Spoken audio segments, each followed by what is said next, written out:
दुनिया के वैज्ञानिक इतिहास में एक प्रतिष्ठित व्यक्ति खड़ा है जिन्होंने फील्ड ऑफ ऑप्टिक्स और लाइट साइंस के क्षेत्र में योगदान दिया है। सर चंद्रशेखर वेंकट रमन, जिन्हें दुनिया भर में सीवी रमन के नाम से जाना जाता है। रमन भारत के सबसे प्रसिद्ध वैज्ञानिकों में से एक हैं। उनके अभूतपूर्व शोध ने उन्हें 1930 में फिजिक्स में नोबेल पुरस्कार दिलाया। सीवी रमन का जन्म 7 नवंबर 1888 में तमिलनाडु के तिरुचिरापल्ली में हुआ था। उन्हें छोटी उम्र से ही विज्ञान के प्रति एक गहरा लगाव था। उन्होंने 11 साल की उम्र में ही अपनी माध्यमिक शिक्षा पूरी कर ली थी। इसके बाद उन्होंने प्रेसिडेंसी कॉलेज मद्रास से फिजिक्स में बैचलर्स की डिग्री हासिल की, जहां उन्होंने डिफ्रैक्शन ऑफ लाइट पर एक आर्टिकल प्रकाशित करके रिसर्च में अपना पहला कदम रखा। रमन की एकेडमिक प्रतिभा ने उन्हें 19 साल की उम्र में ही मास्टर डिग्री हासिल करवा दी। हालांकि उन्होंने शुरुआत में भारत सरकार के फाइनेंस डिपार्टमेंट में एक एडमिनिस्ट्रेटिव भूमिका निभाई, लेकिन विज्ञान के प्रति उनका अतिरिक्त जुनून कभी कम नहीं हुआ। रमन का योगदान फिजिक्स के विभिन्न क्षेत्रों में फैला हुआ था, लेकिन उनका सबसे महत्वपूर्ण कार्य रमन इफेक्ट के रूप में सामने आया। ये फिनोमिना किसी मीडियम से पास होने पर फोटोन्स यानी कि लाइट पार्टिकल्स के स्कैटरिंग से संबंधित था। इस खोज से पहले वैज्ञानिकों को रेले स्कैटरिंग के बारे में पता था, जो बताता था कि आकाश नीला क्यों दिखाई देता है। रमन की जिज्ञासा ने उन्हें बिखरी हुई रोशनी, विशेष रूप से इसकी कलर वेरिएशंस की ओर जांच करने के लिए प्रेरित किया।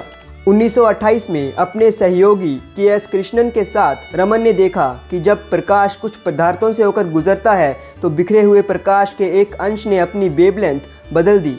ये परिवर्तन लाइट और मॉलिक्यूल्स के बीच एनर्जी एक्सचेंज के कारण था। ये ऑब्जर्वेशन काफ़ी अद्भुत थी। इससे पता चला कि किसी मॉलिक्यूल द्वारा बिखरे हुए प्रकाश का अध्ययन करके उसके अणुओं की प्रकृति को समझना संभव है। इस घटना को उचित रूप से रमन इफेक्ट नाम दिया गया और ये स्पेक्ट्रोस्कोपिक अध्ययन में एक आधारशिला बन गई। रमन की खोज इतनी गहरी थी कि ठीक 2 साल बाद उन्हें फिजिक्स में नोबेल पुरस्कार से सम्मानित किया गया।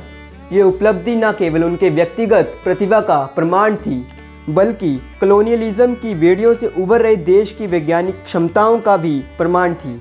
इस पुरस्कार के बाद रमन का करियर नई ऊंचाइयों पर पहुंच गया। 1929 में उन्हें ब्रिटिश सरकार द्वारा नाइट की उपाधि दी गई और इस प्रकार उन्हें सर की उपाधि मिली। 1934 में उन्होंने बेंगलोर में रमन रिसर्च इंस्टीट्यूट की स्थापना की, जो तब से भारत में वैज्ञानिक अनुसंधान का केंद्र बना हुआ है। जबकि रमन इफेक्ट उनकी सबसे प्रसिद्ध खोज बनी हुई है, विज्ञान में उनका योगदान विशाल और विविध था। उन्होंने फिजियोलॉजी ऑफ ह्यूमन विजन पर काफ़ी शोध किया, जिससे हम रंगों को कैसे समझते हैं इस बारे में एक महत्वपूर्ण अंतर्दृष्टि प्राप्त हुई। इसके अतिरिक्त एकॉस्टिक पर उनका अध्ययन, विशेष रूप से मृदंगम और वायलिन जैसे म्यूजिकल इंस्ट्रूमेंट्स के हार्मोनिक्स और ओवरटोन, अभी भी म्यूजिकल एकॉस्टिक्स की दुनिया में रेफरेंस्ड है। रमन सिर्फ एक वैज्ञानिक ही नहीं, बल्कि एक दूरदर्शी शिक्षक भी थे।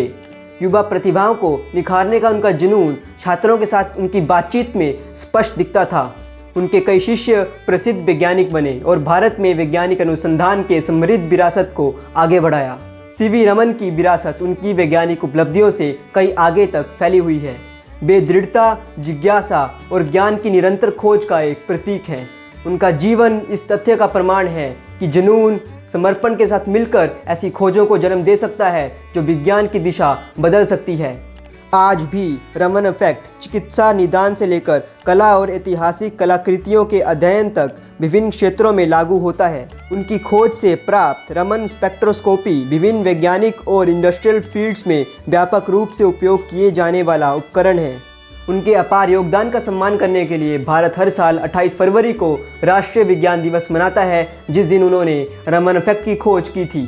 उनकी कहानी विज्ञान की पाठ्य पुस्तक में सिर्फ एक अध्याय नहीं है, बल्कि पीढ़ियों के लिए एक इंस्पिरेशन है। अगर आपको ये वीडियो पसंद आया हो तो इसे शेयर और लाइक अवश्य करें। चैनल को सब्सक्राइब करना ना भूलें। धन्यवाद।